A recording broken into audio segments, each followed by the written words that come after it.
live on the air. I'm Richard Saile. This is wild.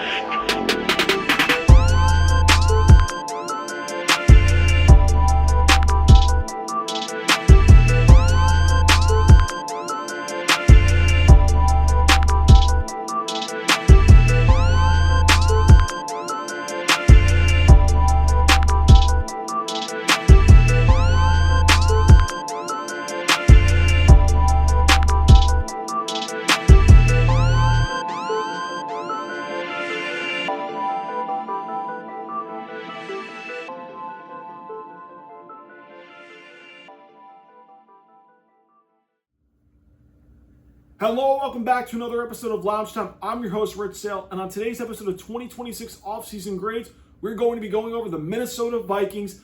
I am pleased to be joined by my guest in studio, Vin. Rich, thanks for having me. What's going on? So, now we go over the last team in the NFC North in this series. We've done the Lions, we've done the Bears, we've done the Packers. Now, the Vikings are the last team in the NFC North. And the Vikings, let's just say, how do you change a quarterback? Or maybe Kyler Murray, the big signing for the Vikings on a veteran minimum to compete with J.J. McCarthy, who's also entering his third year in the league after sitting out his first year because of injury. Yep. And last year he had a chance to be a starter and looked good against the Bears in Chicago during that comeback. Yep. And then it all faltered downhill. Yes. Maybe a good game against the Cowboys in Dallas and in Detroit. But nevertheless, does not show enough for them to believe he's a starter. That's why they go out and get Kyler Murray on the veteran minimum. Mm-hmm. But it's also been an offseason where their GM was fired in late January. They hired a new one, and they lost a member of their coaching staff to become the Steelers' offensive coordinator. And Josh McCown is now their passing game coordinator, is one of the big changes that they have. Mm-hmm. So looking at this Vikings offseason moves, they did trade Jonathan Grenard to the Eagles as part of one of their moves. And they did sign other names like Jonathan Allen, Javon Hargrave at defensive tackle, Ivan Pace to a one-year contract, and then you have Eric Wilson to a contract. They put Adam Thielen and C.J. Ham on the reserve retired list. Recently, they just signed Jamal Adams from the Raiders as his last team there as well. And then they did give Jordan Addison the fifth-year option, which shouldn't surprise people because of him being a big piece in Kevin O'Connell's offense. And Juwan Jennings being their wide receiver 3 to go with Addison and Justin Jefferson, which could be one of the best 1-2-3 receiver combos in the league among starters. Yep. And Brian O'Neill, they gave a 4-year contract extension through the 2030 season. So they've made a good job of filling in some gaps, extending some pieces. Now let's go to the draft class. Their first-round pick, and this is considered maybe a reach by a lot of people, defensive tackle Caleb Banks from Florida with the 18th pick in the draft. But I'm going to save that for after I give you the first question. Jake Golday, the linebacker from Cincinnati, he's kind of an off-the-ball, run-stopping middle linebacker. Jacoby Thomas from Miami, the safety, which they needed after Harrison Smith retired. He was getting up there in age. And then not really much in the late rounds. Desmond Claiborne from Wake Forest, a running back. And Gavin Gerhardt, the center from the Bearcats. But when you look at this Vikings offseason, what were some of the things that jumped out to you that you felt like they did look at and prioritize compared to what they left behind? I would say obviously the quarterback position, I mean, try to fill the gap in there. Obviously, J.J. McCarthy isn't who they thought he was when they drafted him. I mean, like you said, there was some shines and shimmers of him doing good, but majority of it has been pretty bad. Also, the injury didn't really help him as well, too. I think that's a pretty major setback. I mean, bringing in Kyler Murray, who obviously has been in the NFL for quite a while now. Obviously, last couple seasons haven't been the best for him, so maybe they're both looking to prove people wrong, I would say. Obviously, signed Juwan Jennings, beefing up that receiving core. I mean, there's no question about it. They have the best receiver in the league. And then obviously Jordan Addison right behind him who can make plays. But, I mean, I would say they got a couple draft picks that were pretty good. Obviously that reach with Caleb Banks. I mean, a lot of people were tweeting about that reach. I mean, overall, they did have a lot of picks regardless, so a lot of young talent. It's just see if they can mold that young talent into something. And, I mean, they kind of addressed a lot of key areas, but it looks like it was mostly defense that they covered. So I would say that. I mean, obviously the general manager getting fired as well, too. It's kind of like a house on fire type of scenario. So hopefully with this team, they can produce on the field with all of the major operational and business changes happening. So... but no, I think they did a pretty good job of addressing the key areas, and I think obviously with this team, it's the quarterback for sure. I'm going to go away from the quarterback spot for a moment because that's more of the questions we'll have when we get to the roster. Mm-hmm. I look at what they needed to do. Their offense, from a skill group standpoint, is among the top half of the league. Like, it's really good. Yep. Hawkinson may be the only one at tight end because he's injury prone, he's inconsistent. Okay, that offensive line to me is, Brian O'Neill you extend, that's a good move. And there's a couple, like, I'm shocked they didn't go get a little bit more help for J.J. McCarthy or Kyler Murray, depending on who they choose as a starter. I feel like that group is just near the bottom third of the league. Like, it's not very good. No. Like, at all. It's zombie land. Yeah, and, like, they feel like letting Darnold go 2 years ago, or last year rather. Was it? Like, I feel like when you look at that situation, and especially with how JJ is currently at the moment not ready to be a franchise guy. No. Like, I get Kyler on the veteran minimum, but I also look at what else do they have to do. Their defense, secondary has been a weak point for them for years. Yes. And I like Jacoby Thomas as a safety. Like, Harrison Smith being gone, that's going to hurt a little bit. I mean, you got Isaiah Rodgers, who's pretty solid, but he's more of a nickel guy. But like, he could be, like, he's a nickel guy, but I'm saying as a pure outside corner, I don't really like the depth in that secondary a little bit. Like, their linebacker group is, Like, they did make some tries, but, like, at 18, like, I'm thinking immediately who's on the board. You're telling me Caleb Banks is better than Caden McDonald from Ohio State? No. There's no way. Peter Woods you passed up, who ended up going to the Chiefs? Which is crazy. No, like, there were names on that board. Like, even edge rusher, like, I'm like, an edge rusher, they are pretty deep because they have Dallas Turner, and I'm going to go more than that. But they passed up on Peter Woods, Caden McDonald, two guys that people had way higher than Caleb Banks. And they took him 18. I don't like this at all. Like, I thought their draft, honestly, like, pretty below average. Yeah. Like, it was not They good. got a lot of picks, but, like, I mean, they I guess they see things in these people that but I think that Caleb Banks pick was definitely a reach for sure. Yeah, it was not good. And I have to look at the overall roster, which we're going to get into now. Yep. So this offense, we mentioned this offensive line, like the tackles, Darisaw and O'Neal, like, they're okay. Yep. Donovan Jackson's decent left guard, nothing crazy. Blake Brandel at center, Will Freeze, who I've heard of Will Freeze in college. But this offensive line just doesn't feel like they've made a step forward into finding out what they are going to be this year under Kevin O'Connell. And their running back room is nice with Jordan Mason being a backup. He showed he could play. He could be but again, one for sure. Everybody in the Shanahan's running scheme looks really good. And that goes back to his father, Mike, with the Broncos. But let me ask you about this offense and where you reasonably see this group. Because I think if they get a good Kyler Murray, which we haven't seen in 5 years. But when he's good, though, he's on. I mean, like, if it's not Call of Duty Double XP weekend. That meme will forever live rent-free in my head in a funny way. Because that was bad. That was bad. And that's a crazy trend that actually exists, too. Do you think that Kevin O'Connell will be able to find some resurgence in Kyler Murray to prove that he can start some more in this league? Like the last thing we talked about. Yeah, I would say for sure. I mean, obviously Kyler's definitely got the upper hand on JJ. Kyler's been in the league for quite a while now.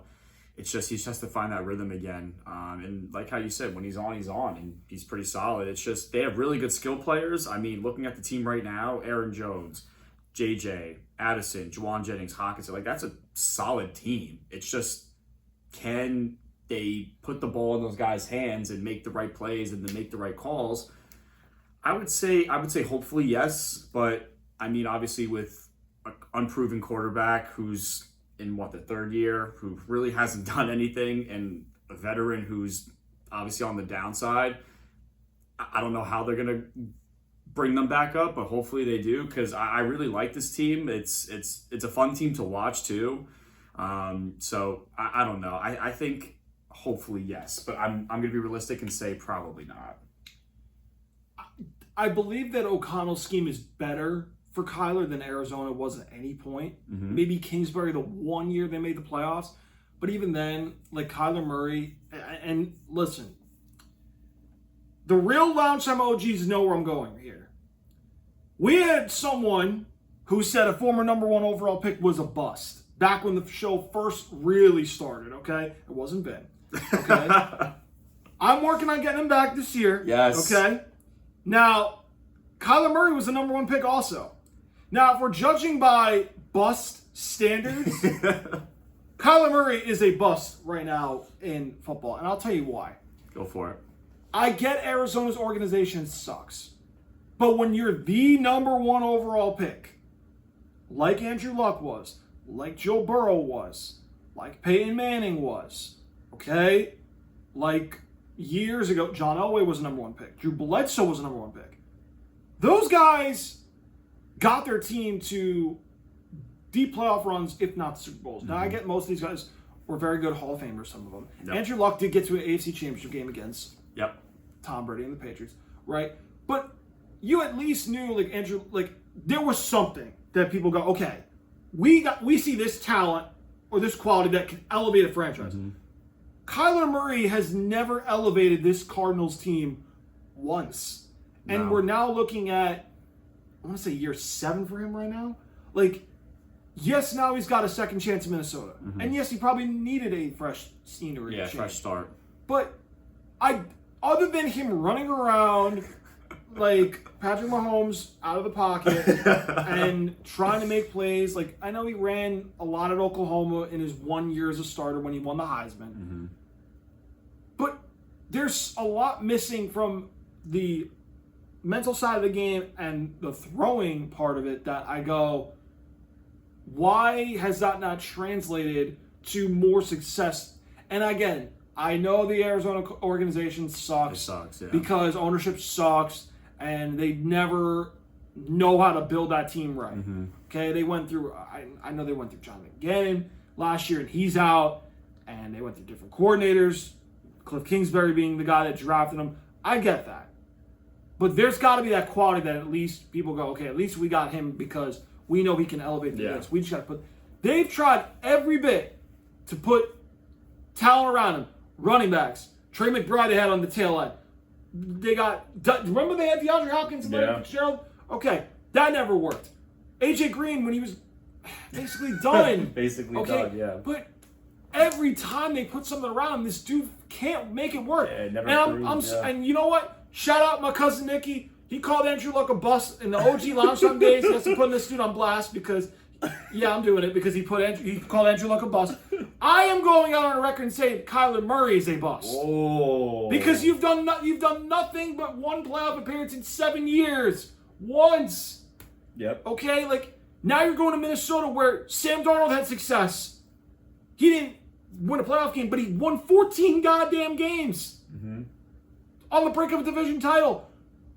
Easily, right now, the Minnesota Vikings are the worst quarterback situation in the NFC North. I would say so, yeah. Like, and the team around them, you're almost going to a similar place where they didn't really do much to compete with the top of the division. No. The Packers got a little worse. They're like more average now in the league. Detroit is going to be better. They got his former offensive coordinator from the Cardinals.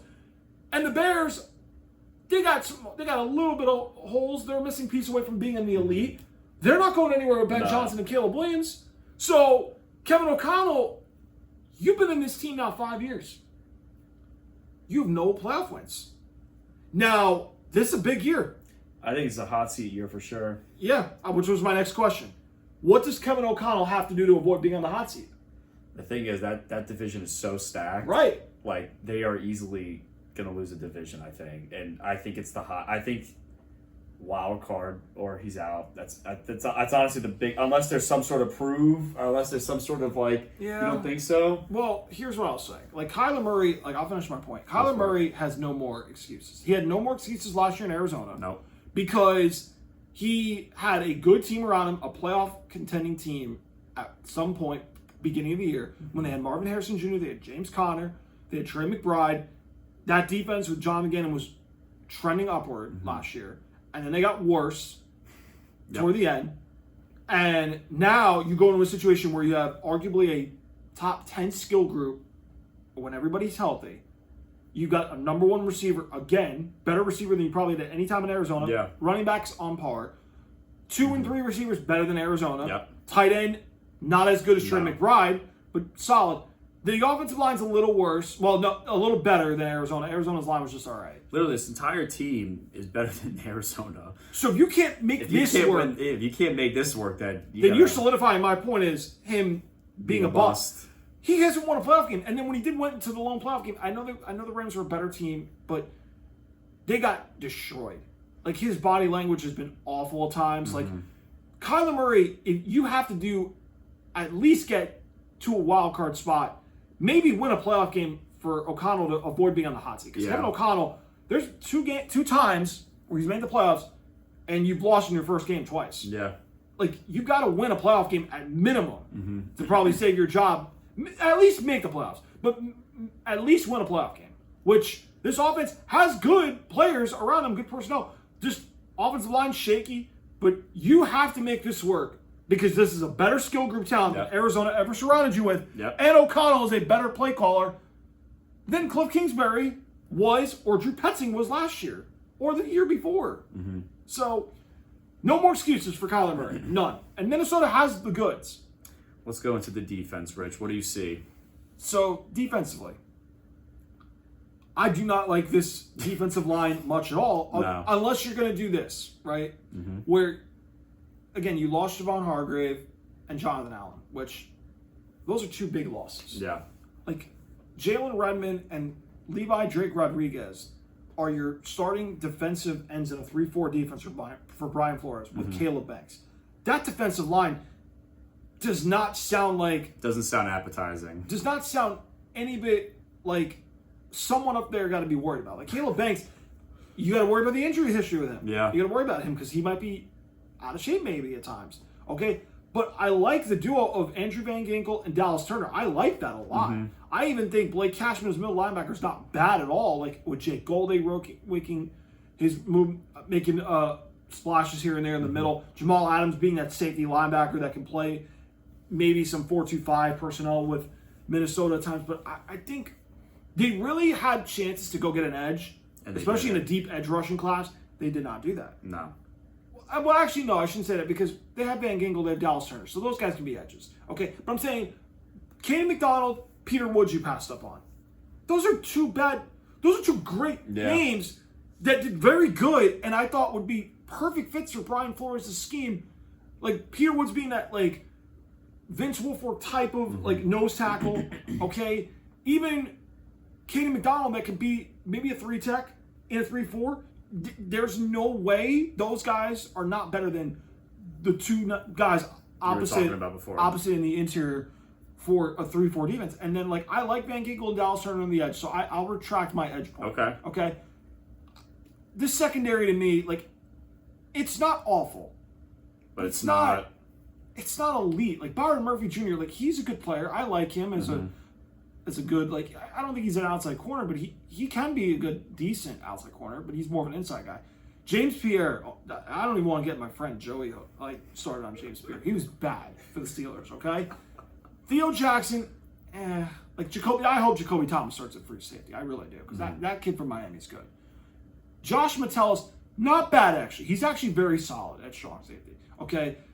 Isaiah Rodgers, like you said, is the one outside corner, but I view him more as a slot guy. Corner, yeah. I just look at this secondary and I'm like, there's some pieces, but there's not somebody that people are afraid to throw to. Like, at least in the previous years, like, you had Harrison Smith in the middle of the field, but that could blitz and, like, sneak up on the line of scrimmage.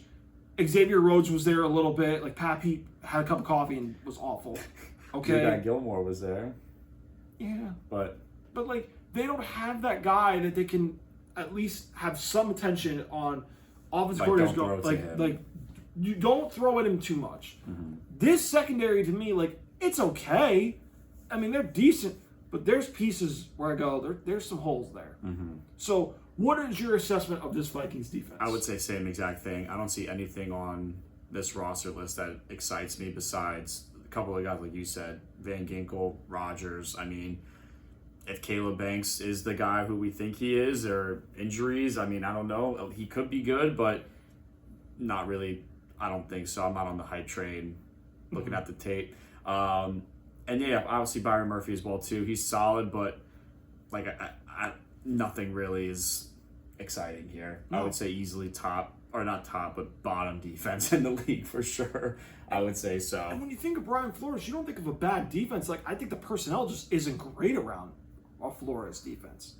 And it's not like, we know Brian Flores can coach defense. Yeah. We know he can. But this roster on defense, like the emphasis of trying to help this defense out, where was that this offseason? There wasn't any good moves defensive-wise for sure. No. So let's go to the schedule real quick. Because we kind of had mentioned O'Connell being on the hot seat, so I don't want to double up down on it. But they open up against Green Bay. Now, I think they'll play them tough. I think it's a little more even than people think. Okay. I would give Green Bay the slight win, though. Yeah, so like, I got Green Bay winning that. Maybe they could pull an upset at home, but it's going to be a lot to ask. At Chicago, loss. At Tampa, loss. So they're 0-3. They beat Miami. 1-4, yep. At New Orleans, they're losing. So they're 1-4. You're really hyped on the Saints this year. Because they're better than people think. Okay. They're better than people think. I want to see Tyler Shaw play a full year. I think he showed a lot of promise in the games he started. Okay. I think they beat the Saints. Okay. You're not as sold on them as me, but that's okay. Home for the Colts after the bye week. Now, they beat the Colts. Is this a coin flip game, Rich? Or can you say confidently that they're beating the Colts? Because you said the Colts, I don't think the Colts are going to be the same team as they were last year. No, but offensively, they got pieces too. But Daniel Jones is coming off a serious injury. I'll give you all a win against the Colts. I will. Okay. I'm going to go 2-4. At Detroit, now they sneak up on the line. Yeah, they sneak up on them, okay? This is not the win I'm going to give them against the Lions. All right, so they split, though. So I'm going to say 2-5. Okay. Bills on a Monday night. Now, AP's jersey numbers get retired. Lost 2-6. Yeah. It's bad. In Green Bay, no, 2-7. The Niners is overseas. Still think the Niners are better. I'm going 2-8. Home for the Falcons. I said it on the last episode. I think I'm going to give them the edge. I'll give them the edge. I'm going to say 3-8. Okay. Carolina at home, lost 3-9. Okay, at New England, definitely a loss, 3-10. You'll beat the Lions. I think you guys could beat them too. Washington. Yep. But it could go either way. At the Jets, I think they'll beat. And then Chicago at home to end the year. But again, if Chicago will need it or not. And they might, because the Lions, Green Bay is the other game in the NFC North, and that's going to be playoff spot fighting. I think this is a 6-11 team, maybe 5-12. I would say 5-12. Like, this is not a good team. And again, they need a year where they can provide some kind of talent. Like, they don't. And the thing is, this draft class coming up is offensive heavy. It is very But it's they need defense. I know, that's the problem. They should have went all out in defense this year, and then this year coming up, they should have went all offense. Yeah, and like, if Kyler isn't the answer, I mean, what's good for them is they'll be in the market for a quarterback, but they're banking on Kyler being in progress of a year, and I don't. Then they got to do the whole process over, just like they did with JJ. Yep. Get a new quarterback. See, like they're in limbo right now. That's the problem. So I'm going 6-11, 5-12. I'm going 5-12. Okay. So now, which leads us to our offseason grade for the Vikings. Where do you net out at? I have them at a C-. Wow. C-. Okay. I would say, I mean, like, the only reason that it's not a D is because I say C- because offense is solid. I'm just curious to see how the quarterbacks play out. I think Kyler Murray starting week 1 over JJ. I think obviously the schedule's not going to help out, but I think you'll see some strides in there with Kyler, like some flashes of him being pretty solid. But I think overall, I think it's going to be, I say C- just because of the Caleb Banks reach as well too. The draft class, I don't think it was solid. They didn't really address a lot of things on defense. I mean, offense, they got Juwan Jennings. They re-signed Addison. I mean, O-line's all right. I wouldn't say the best. Defense that I think they didn't even touch. And with Brian Flores being a mastermind on the defense, I don't think they helped them out at all. Unless, I guess, like name-wise and skill players, we don't, like, there isn't anything. But maybe he sees something. But I think this defense is going to be bottom tier. I think offense is going to be mid to bottom tier, just because I think, I don't know, the quarterback, that's basically it. But I think Kyler Murray's going to do somewhat okay, but this schedule does not help them at all. You redeemed yourself from the Atlanta one. I'm big on the Falcons. Yeah, I know you are. We noticed. Replay this when they win the division. I also net out a C-. Okay. And they were probably the biggest loser of the entire offseason because everybody in the division got better. Besides them. Yeah, Kyler Murray is not a huge upgrade. It's a slight upgrade over JJ. It is.